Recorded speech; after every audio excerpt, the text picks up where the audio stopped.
Alrighty, welcome back to the book of Revelation. And we're going to do chapters 18 and 19. Now, sometimes when we do the book of Revelations, the hardest chapters is basically going to be 17, 18, are some of the hardest ones. Uh, Now, the one that I might have a controversy with out for me would be the timing of the 144,000 from the 12 tribes of Judah. We know it's 12,000 each, chase male virgins.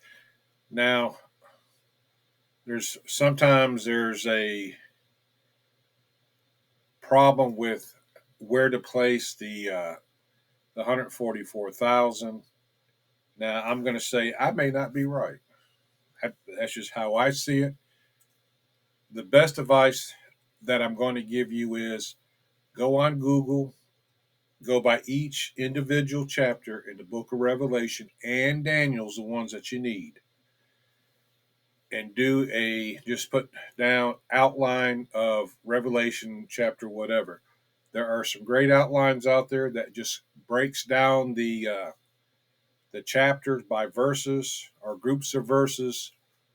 There's no commentary. It's just putting down what it is.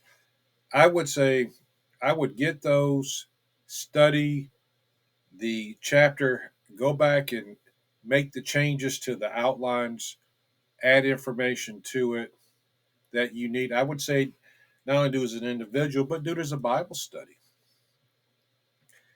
Because the things that you don't pick up, somebody else will. That's something I've learned over a time period. You get a group of believers, somebody's going to have a different aspect as what's being done and some insight that you don't have and they don't have. And it really comes out and it really helps. But no further ado, let's get started on chapter 18. This is the Desolation of Babylon. Chapter 18, the book of Revelation. Okay. And after these things, I saw another angel come down from heaven, having great power, and the earth was lightened with his glory. And he cried mightily with a strong voice, saying, Babylon the great is fallen, and is because the habitation of devils and the hold of every foul spirit and a cage of every unclean and hateful bird. For all nations have drunk of the wine of the wrath of her fornication, and the kings of the earth have committed fornication with her, and the merchants of the earth are waxed rich through the abundance of her delicacies. And I heard another voice from heaven saying, Come out of her, my people, that ye be not partakers of her sins, and that ye not receive not of her plagues. For her sins have reached unto heaven, for God has remembered her iniquities. Reward her even as she rewarded you, and double unto her according to her works in the cup which she has filled, and filled to her double. How much she has glorified herself and lived deliciously, so much torment and sorrow gave her, for she said in her heart, I sit a queen, and am no widow, and shall see no sorrow. Therefore shall her plagues come in one day, death and mourning and famine, and she shall be utterly burned with fire, for strong is the Lord God who judgeth her. And the kings of the earth who have committed fornication and lived deliciously with her shall bewail her and lament for her when they shall see the smoke of her burning, standing afar off from the fear of her torment, saying, Alas, alas, that great city Babylon, that mighty city, for in 1 hour is thy judgment come. And the merchants of the earth shall weep and mourn over her, for no man buyeth her their merchandise any more. The merchants of gold and silver and precious stones, of pearl, fine linen, purple, silk, scarlet, and all fine and wood, and all manner vessels of ivory, and all manner vessels of precious wood, and of brass, iron, and marble. and cinnamon, and odors, and ointments, and frankincense, and wine, and oil, and fine flour, and wheat, and beast, and sheep, and horses, and chariots, and slaves, and souls of men. Excuse me. And the fruit that thy soul lusted after are departed from thee, and all things which were dainty and goodly are departed from thee, and thou shalt find them no more at all. The merchants of these things which were made rich by her shall stand afar off for the fear of her torment, weeping and wailing, and saying, Alas, alas, that great city that was clothed in fine linen and purple and scarlet and decked with gold and precious stones and pearls. For in 1 hour so great riches is come to naught, and every shipmaster and all the company in ships and sailors and as many as trade by sea stood afar off, and cried when they saw the smoke of her burning, saying, What city is like unto this great city?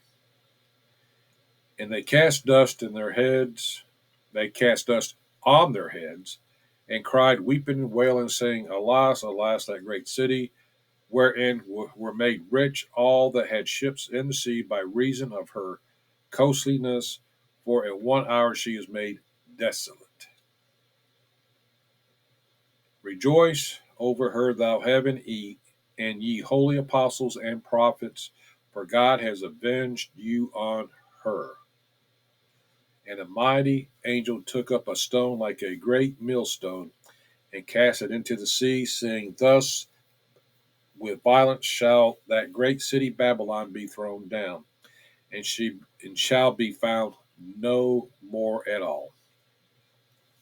And the voice of harpers and musicians, of pipers and trumpeters shall be heard no more at all in thee, and no craftsman of whatsoever craft he be shall be found any more in thee, and the sound of a millstone shall be heard no more at all in thee, and the light of a candle shall shine no more at all in thee, and the voice of the bridegroom and of the bride shall be heard no more at all in thee, for thy merchants were the great men of the earth, for by thy sorceries were all nations deceived. And in her was found the blood of prophets and of saints and of all that were slain upon the earth. Not really hard to understand. It's just destruction of Babylon and the wailing, and we just see here that life as they knew it was over. Okay, the book of Revelation, chapter 18, the outline. The fall of Babylon proclaimed, verses 1 through 8. By an angel from heaven, verses 1 through 3. John sees an angel coming down from heaven, having great authority, illuminating the earth with his glory. The angel cries mightily with a loud voice, Babylon the Great is fallen, and she has become a dwelling place of demons, a prison for every foul spirit, a cage for every unclean and hated birds. With her, the nations have drunk the wine of her fornication. The kings of the earth have committed fornication with her. The merchants of the earth have become rich. By a voice from heaven, verses 4 through 8, calling God's people to come out of her. That's an Exodus moment, I guess.